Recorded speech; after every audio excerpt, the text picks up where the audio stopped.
فوت ہو گئے تو ان کا بیٹا PI میں کیپٹن تھا، جہاز اڑاتا تھا. تو انہوں نے کہا بیٹا نماز پڑھ لیا کر. کہا ابا فرصت نہیں ملتی، بہت کام ہوتا. کہا اچھا چلو نماز کے وقت ایک آدمی کو دعوت دے دیا کر. 5 نمازیں ہیں، 5 دفعہ دعوت دے دیا کر.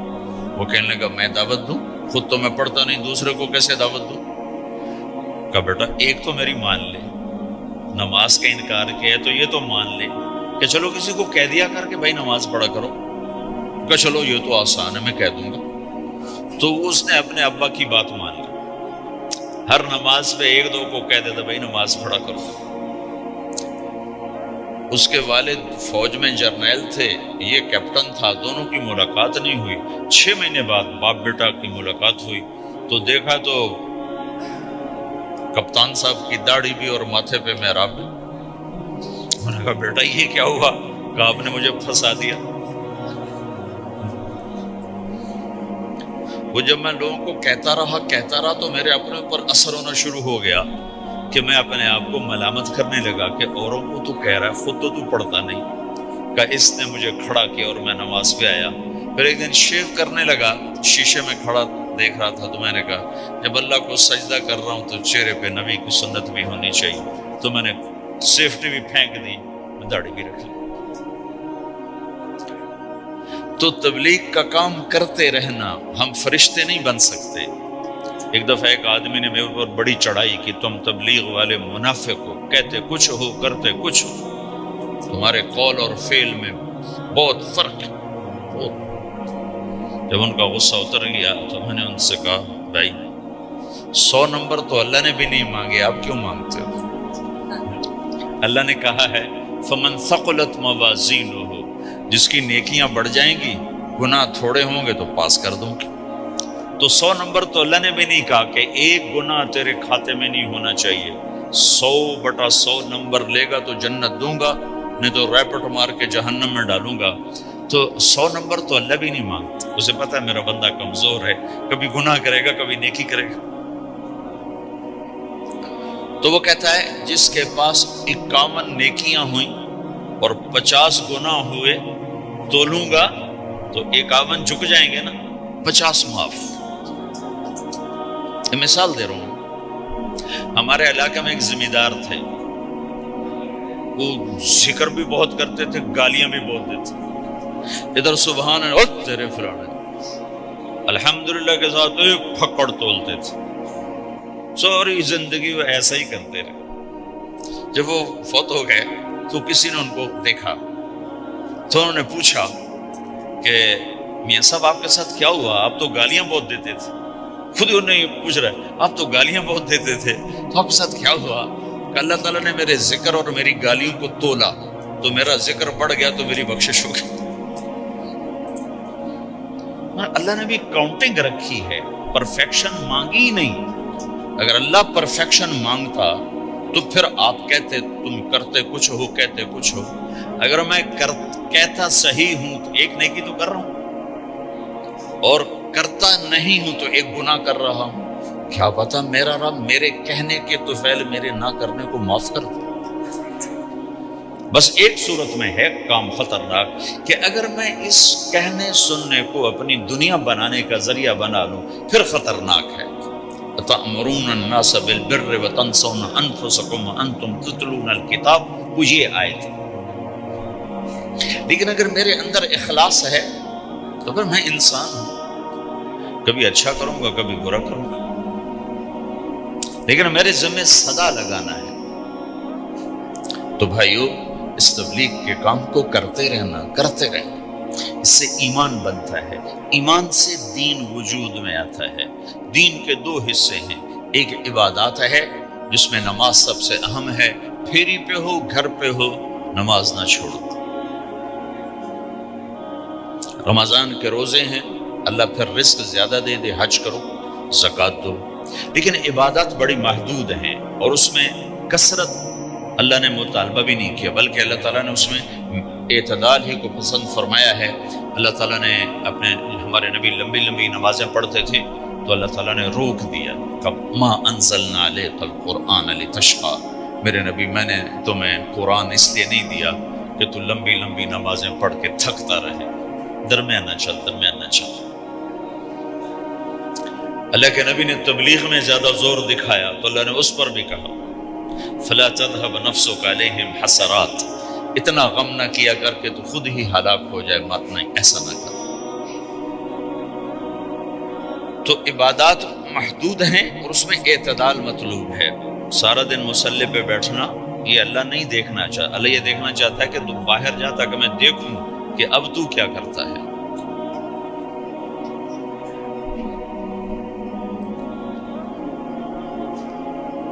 دوسرا حصہ اس کا اخلاقیات ہے، آپس کی معاشرت ہے۔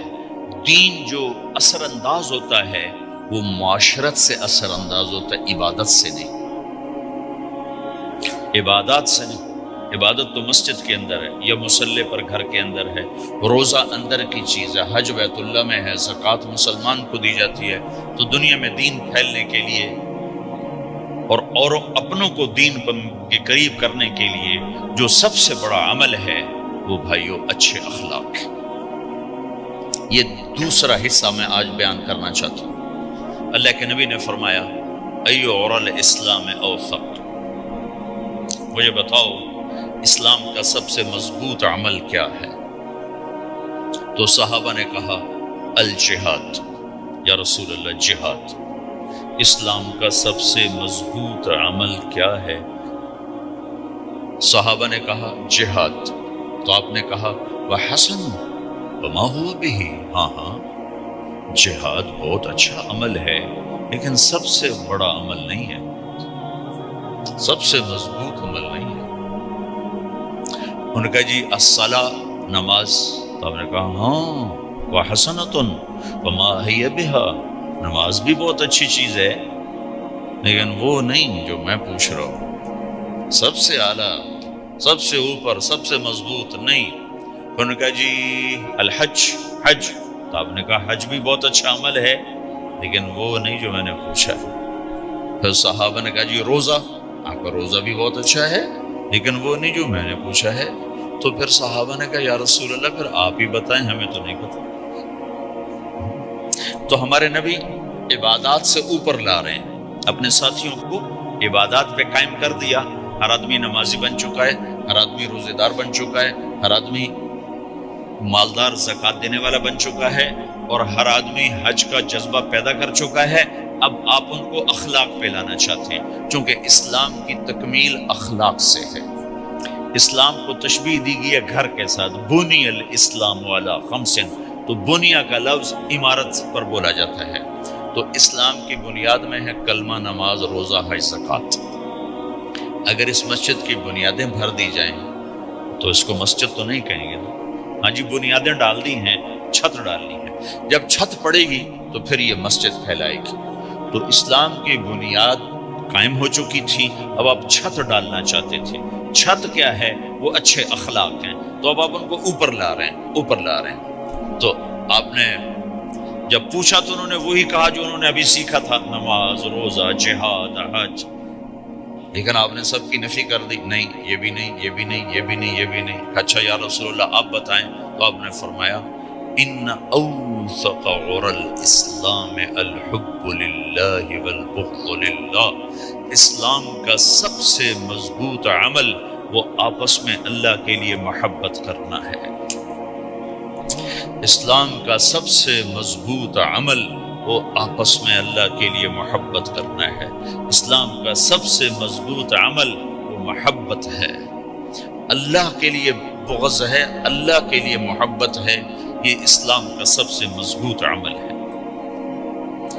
تو بھائیو یہ چھوٹا سا معاشرہ اسلامی بن جائے، اس کے لیے بنیاد میں نے پہلے بتا دی، اب چھت بتا رہا ہوں، وہ ہیں اچھے اخلاق۔ اللہ تعالیٰ نے جب ہمارے نبی نے نماز لمبی پڑھی تو اللہ نے کہا درمیانی پڑھو، میں نے ابھی بتایا۔ تبلیغ میں دکھ زیادہ جھیلا تو اللہ نے کہا درمیانہ چلو، لیکن جب اللہ کے نبی نے اخلاق بلند کیے، اخلاق، تو اس پر بھی اللہ تعالیٰ فرماتا میرے نبی ذرا اتنا نرم نہ ہو، تھوڑا سا سختی دکھا، آنکھیں دکھا، تھوڑا شوشاں کر، تو میرے رب نے کیا کہا؟ واہ،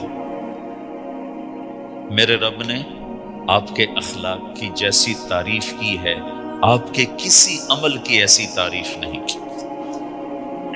نماز کو کہا معتدل، اعتدال، دعوت کو کہا اعتدال، اور اخلاق کو کیا کہا؟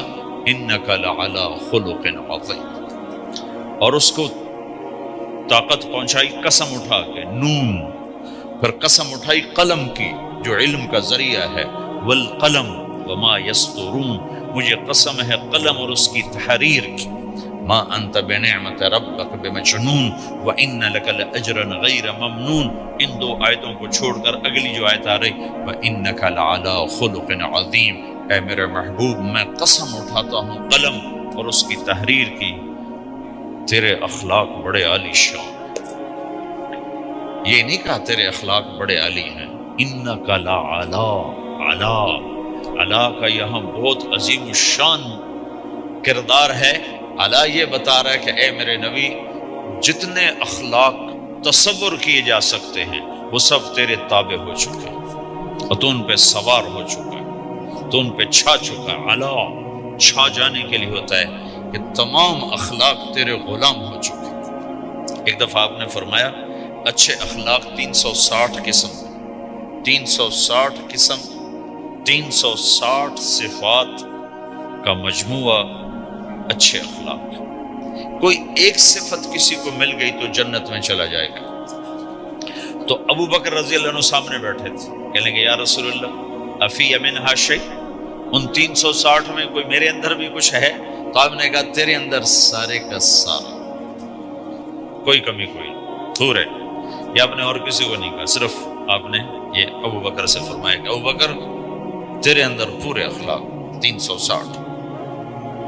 تو بھائیو، آپس کی محبت اور اچھے اخلاق یہ اسلام کا سب سے چوٹی کا سبق، سب سے اعلیٰ درجے کا سبق۔ اب ایک حدیث میں جو حدیث جبریل کہلاتی ہے، وہ انسانی شکل میں آ کر پوچھتے ہیں یا رسول اللہ اسلام کیا ہے؟ تو آپ کہتے ہیں کلمہ، نماز، روزہ، حج، زکوٰۃ، یہ اسلام۔ یہی سوال اب آخری حج کا موقع آ چکا ہے، اب اسلام 9 سال آگے، 10 سال آگے جا چکا ہے اور اس کی شکل مکمل ہو چکی ہے۔ تو عمر بن عبسہ رضی اللہ تعالیٰ عنہ یہ آخری حج کے موقع پر آپ سے ملتے ہیں اور آ کر یا آپ سے پوچھتے ہیں یا رسول اللہ مل اسلام؟ سوال ایک ہے، مل اسلام۔ شروع میں مدینے کے داخلے کے شروع میں جبریل انسانی شکل میں آتے ہیں اور کہتے ہیں مل اسلام، اسلام کیا ہے؟ تو آپ کہتے ہیں کلمہ، نماز، روزہ، حج، زکوٰۃ۔ اب یہی سوال 10 سال کے بعد یا 9 سال کے بعد عمر بن عبسہ کہتے ہیں یا رسول اللہ مل اسلام، اسلام کیا ہے؟ تو اب جواب سنو، آپ نے فرمایا اطعام الطعام وطیب الکلام، میٹھا بول بولنا اور کھانا کھلانا۔ کسی سے میٹھا بول بولنا کتنا عظیم ہے میرے نبی کی، میرے اللہ کی بارگاہ میں، کہ آپ نے فرمایا ابتسامک فی وجہ اخیک صدقہ، تو اگر کسی مسلمان کو ہنس کے مل لے تو یہ بھی تیرے لیے صدقے کا ثواب، صدقہ لکھا جائے گا۔ جبریل کہتے ہیں یا رسول اللہ مل ایمان، ایمان کیا ہے؟ تو آپ فرماتے ہیں اللہ کو ماننا، فرشتوں کو ماننا، نبیوں کو ماننا، کتابوں کو ماننا، تقدیر کو ماننا، موت کے بعد کی زندگی کا اقرار کرنا۔ ان تؤمن باللہ وملائکتہ وکتبہ ورسلہ وبالبعث بعد الموت، یہ ہے ابتدائی جواب۔